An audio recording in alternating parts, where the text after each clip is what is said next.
Despite fighting 5 major conflicts since 1950, the U.S. has never officially been at war. Korea, Vietnam, Afghanistan, Iraq twice.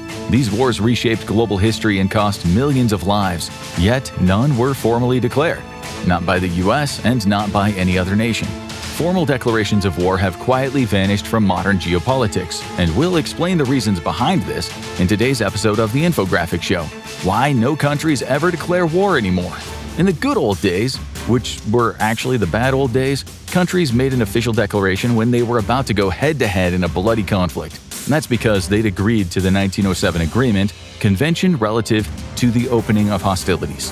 In Article 1, it was stated that powers should, quote, recognize that hostilities between themselves must not commence without previous and explicit warning, in the form either of a reasoned declaration of war or of an ultimatum with conditional declaration of war. The idea was to give countries time to prepare for what was coming. Still, it didn't always happen. In June 1941, the Nazis backstabbed the Soviets and violated a non-aggression pact by launching Operation Barbarossa.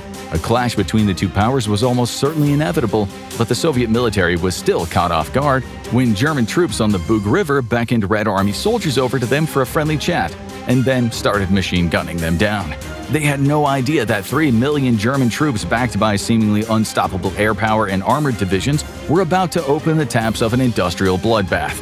So even in an era where declarations of war were required, there was still room for brutal surprises.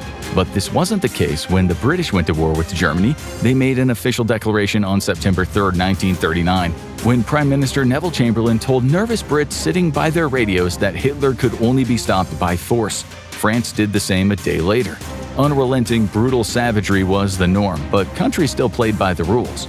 The U.S. joined the war after the Japanese attack on Pearl Harbor on December 7, 1941, an effort to cripple the U.S. Pacific Fleet that was widely seen as a low-down sucker punch. The next day, President Franklin D. Roosevelt addressed Congress, calling it a date which will live in infamy. Japan had actually sent a warning in a long 14-part message, but it wasn't a clear declaration of war, and somehow the message got delayed. There's a controversial theory that it was purposefully suppressed so the American public would be enraged enough to get behind the war. But the fact remains, Japan only made a formal declaration the day after the attack, a little too late for the U.S. to prepare. With approval from Congress, the U.S. subsequently declared war on Japan, Germany, and Italy. And then in 1942, Bulgaria, Hungary, and Romania were added to the list. Each of these separate declarations needed approval not only from one solitary leader, but from Congress in what was a standard majority vote. It's a good system, ensuring that not one person or one political party can decide by themselves in a decision that'll affect all Americans' lives. The idea was that the branch of government that supposedly represented the people should make the decision. After all, it's the public, often those with the least economic power, who fight, die, and bear the deepest costs of the war. At least that's how it's supposed to be. But there are also authorizations for use of military force, or AUMFs, which President Bush introduced to launch military operations in Afghanistan and later Iraq, conflicts that, as you'll soon see, weren't technically declared wars. After Bush, President Obama didn't wait around for Congress either, deploying legions of drones to Pakistan, Somalia, and Yemen, again under AUMF. And then in 2011, Obama didn't even bother with AUMF when he joined NATO in bombing Libya, citing his authority as commander-in-chief, a move that drew criticism from both the right and the left for potentially violating U.S. law. Just recently, the U.S. administration didn't wait for Congress to send drones into Iran. When the threat is overwhelming, like in World War I or II, congressional approval is basically a formality. But not all wars are that black and white. In murkier conflicts where the public isn't at all united behind offensive action, the rules tend to bend, or more often they get quietly rewritten. In short, that's how things go in the US. Congress decides, but not when presidents want to rewrite the rules. And since we no longer call war what it really is, it's easier to bend the system. You could be mistaken for thinking that the U.S. has been involved in dozens of wars, but it's only declared wars 11 times since 1812, and only in 5 separate conflicts. The last declaration was on June 4, 1942, against Bulgaria, Hungary, and Romania. And that is despite over 240 major military operations and possibly up to 400 interventions. These have come in all shapes and sizes, from full-scale invasions to drone strikes, as well as covert coups that most of the public very likely would not have approved of. During the Cold War alone, the CIA backed dozens of interventions across Latin America, Africa, the Middle East, and Asia. Nearly half of all 400 U.S. military operations took place after 1950, and over a quarter occurred even after the Cold War ended. These interventions didn't always look like traditional wars, so we didn't call them that. But many were wars in all but name, and today even the ones that clearly are don't get labeled as such. But what about the Vietnam War? Surely the name gives it away. Well, it wasn't technically a war. Congress, after having been misled about an attack on U.S. ships that never happened in the Gulf of Tonkin, gave the green light for retaliation. Still, retaliation wasn't deemed an act of war, even though it clearly was in substance. The world of war had entered an era of semantic sleight of hand. If you didn't call it a war, then it wasn't one. It's a similar deal with the Ukraine war, which is unmistakably a war, even if Russia never officially declared one. When Vladimir Putin launched the invasion, he branded it as a special military operation. He took flack for what was a blatant euphemism, but he was simply following the modern international playbook. If you don't say war, you can more easily dodge the political, legal, and economic fallout that comes along with it. A formal declaration by Putin might have triggered international treaties, harsher sanctions, and mass panic in domestic financial markets. It might have also forced greater transparency in a country notorious for suppressing media freedom and political dissent, and a tougher sell at home where many Russians were far from eager to embrace war. In short, calling it a war would have meant owning it. And just so you know, war is what you think it is. The Oxford English Dictionary defines it as, quote, armed conflict between nations, states, or rulers, or between groups in the same nation or state, typically characterized by a campaign or series of campaigns conducted over a period of time. Ukraine, Vietnam, they were and are wars. When the U.S. invaded Iraq in 2003, that too was a war, but neither the U.S. nor the U.K. wanted to call it that. Instead, as we told you earlier, Congress passed something with a much softer ring to it, the authorization for use of military force against Iraq. No war, no messy declarations, just a vague phrase that sounded more like a strategic briefing than a full-on war. The UK followed suit, dressing it up as a legal enforcement of UN resolutions. It was war, rebranded and declawed, made to sound more respectable than we now know it was, regardless of how nasty the ousted regime might have been. History is full of brutal governments, some confronted, some ignored, and some quietly or openly supported. In the UK, people still flooded the streets in protest, but the fact remained, by not calling it a real war, the instigators softened the blow for themselves and for the public. So what's going on? After World War II, the United Nations Charter declared that after so much bloodshed in the world, it wanted to, quote, save succeeding generations from the scourge of war, which thrice in our lifetime has brought untold sorrow to mankind. It was a sweet sentiment, but it was extremely ambitious. To this day, the Charter states it wants member countries to practice tolerance so we can all, quote, live together in peace with one another as good neighbors. The UN itself went to war. After North Korea invaded South Korea, it was mostly the US, but troops from many nations including the UK, South Africa, Australia, even Thailand and Turkey died fighting in the conflict. President Harry Truman called it a police action with 3 million civilian deaths, with napalm, anthrax, and cholera weapons. The US and UN even mulled dropping a nuclear weapon, not exactly in line with the UN's World Peace Initiative. But that was the brutal reality of realpolitik. By not asking Congress to go to war, President Truman was getting himself off the hook. Americans didn't want to hear about another major war as the blood was still drying after World War II. Police action made the medicine go down easier, and the U.S. was not obligated to the rules of war. It was an absolutely horrific war, a grim introduction to a new world, one where the so-called rules-based order seemed to matter less than ever. The UN doesn't want to call it war. It prefers military action, which, if done in the name of peace and security, is considered illegal. Article 51 of the UN Charter even makes room for it, stating, "Nothing in the present charter shall impair the inherent right to individual or collective self-defense if an armed attack occurs against a state." So as long as you say you're defending something, your country, an ally, or peace itself, you are in the clear to start what was formerly known as a war. But it gets very murky, because in global power politics, truth and justice to some might not be truth and justice to the other. Countries might try to bend the rules or tweak the language. In Vietnam, the war that was not a war was sold as just an intervention. The U.S. military presence hinged largely on the dubious domino theory, the idea that if Vietnam fell to communism, the rest of Asia would follow and the world would crumble. There was little open discussion of global strategic objectives. Instead, it was framed as a battle of good versus evil. What followed were the deaths of over 1 million people, the displacement of millions more, widespread war crimes, and the devastation of rural landscapes by bombs and chemical weapons. This included a brutal secret war in Laos and an equally secret bombing campaign in Cambodia.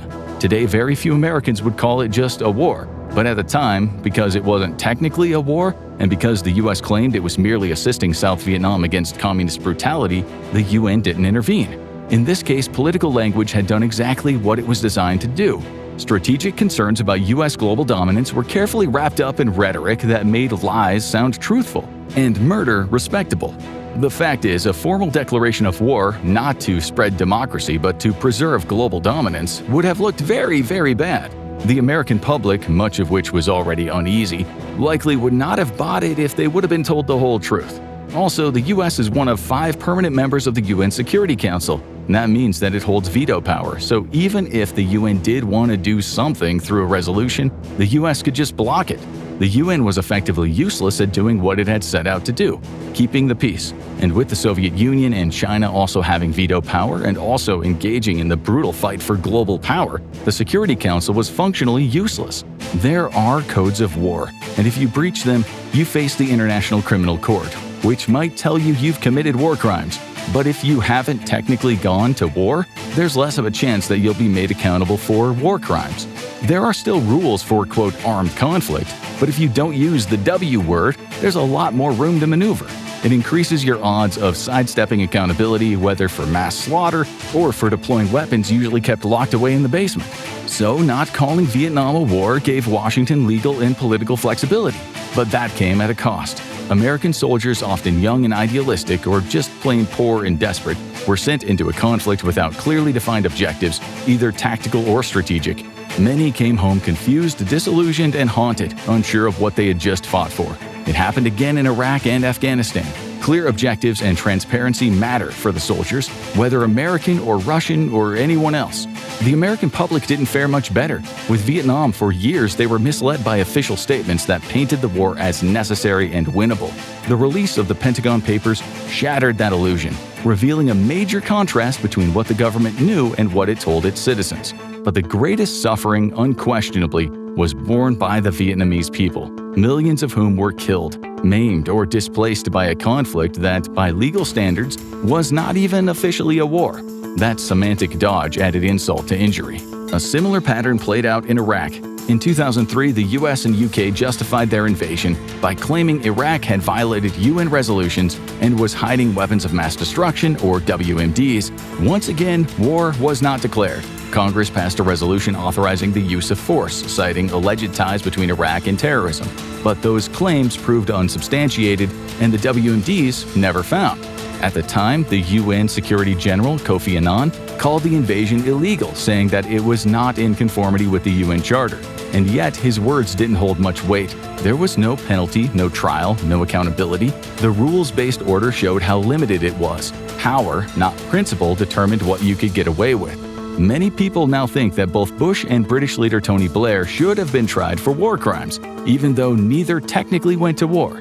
This provided them with plenty of legal and political cover. Same goes for Vladimir Putin. Like Bush and Blair, he stands accused of war crimes, including torture, forced disappearances, the targeting of civilians, the use of banned weapons, and the destruction of civilian infrastructure. But in a world where the so-called international order resembles something closer to anarchy, vague, biased, and selectively enforced, he simply frames his invasion as self-defense, and when criticized he has no shortage of ammunition, examples of Western hypocrisy that undermine the moral authority of the very institutions condemning him. When the Soviets invaded Afghanistan in 1979, they called war an internationalist duty, a duty that caused the deaths of around 3 million Afghans and forced millions more to get out and become refugees. It was a brutal attack, a proxy war against the US that killed as much as 11.5% of the Afghan nation, what was later referred to as the Soviet Union's Vietnam. Critics argue that the rules-based order is not just ineffective, it may have always been completely disconnected from the geopolitical reality. Others, especially foreign policy realists, go further. They say the UN's dream of global peace and harmony was always a fantasy or merely a symbolic smokescreen. According to defensive realism, powerful states prepare for war out of fear, and according to offensive realism, they prepare for advantage. Either way, conflict isn't a breakdown of the system, it is the system. So we might avoid saying war, but war is exactly what we're stuck with. And what would peace mean for a world that spends $2.7 trillion annually on national security? The US alone accounts for nearly $1 to $1.3 trillion of that, a major part of the economy, a 50% increase since 2000. The war on terror accounted for much of the rise, costing an estimated $8 trillion.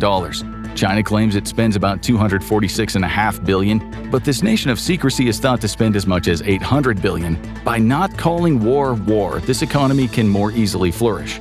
There's a reason military contractors of all nationalities thrive while diplomacy struggles. For many nations, peace may never have been the objective, perpetual insecurity being a very lucrative business model. How will we overcome this? You can't just shut down a major part of the global economy, one that critics call the permanent war economy. There's even a term for it: military Keynesianism. The idea that massive defense spending keeps economies running whether there is a war or not. By the end of 2024, there were over 120 armed conflicts happening across the globe. Some were large, others were small, many you may have never even heard of. The ones that dominate headlines are, technically speaking, not declared wars. And today, war itself is changing. Drones, cyber attacks, and proxy militias have replaced large-scale troop movements. Conflicts often take place in secrecy. There usually aren't endless front lines of war-weary troops, no outspoken declarations, no clear objectives for the public to get behind or criticize. This extra fog of undeclared war leads to more public confusion. It further weakens accountability, and it undermines trust in international law. We're living in an era of profound insecurity. The so-called rules-based international order, once presented as a mechanism to safeguard peace, sovereignty, and accountability, now seems fragile and to some totally dysfunctional. And at the same time, media headlines speak of the growing risk of World War III, a term that once felt like hyperbole but now feels just a little bit too real. In much of the West, mainstream narratives frame countries like China and Russia as authoritarian threats to freedom and international stability. But from their perspective and across much of the global South, it's seen differently. Western exceptionalism wrapped up in moral language contradicted by decades of US and NATO-led interventions. The war in Iraq, drone campaigns, and regime changes were sold as defending freedom and democracy, yet frequently violated international norms. So many countries now view the rules-based order not as universal law but as a tool of power, invoked when convenient, ignored when not. And if that order only applies selectively, then it doesn't look like an order at all. Now, as US dominance fades, we're entering what some analysts call a multipolar world, a global balance where no single country sets the rules. This could be a turning point for international cooperation, or as some critics like to tell us, a prelude to utter disaster. And that is why a growing chorus of voices is calling for a new kind of international system, one that actually lives up to its principles and tries to keep the peace. A system where the word war is not avoided to skirt accountability. If a nation wages war, it must call it war. Its objectives must be stated. Its actions must be legal. The rules must apply equally to great powers and small states alike. Sure, it'll mean war causes public panic. It'll mean war sends markets into frenzies. It could mean other nations far from the conflict might have to get involved or be damaged by this war. But it will be more honest, and honesty might make it harder to do. As the Carnegie Council on U.S. Global Engagement Initiative puts it, the old order is no longer fit for purpose. It describes the present as a great transition, a shift from Western-led dominance toward a new, more pluralistic world. To avoid collapse, the transition must be based on ethical principles, mutual respect, and everyone gets a hearing. Some critics are saying what the world needs now is not another power block, but a rules-based system that is genuinely fair and impartial. One where laws are written in stone, not twisted to suit those with the most firepower. Because if we keep living in a world where war isn't called war and rules are only for the weak, then the question isn't if a global conflict will erupt, but when. Countries might not declare war like they used to, but that hasn't stopped some from committing horrific acts in the heat of conflict.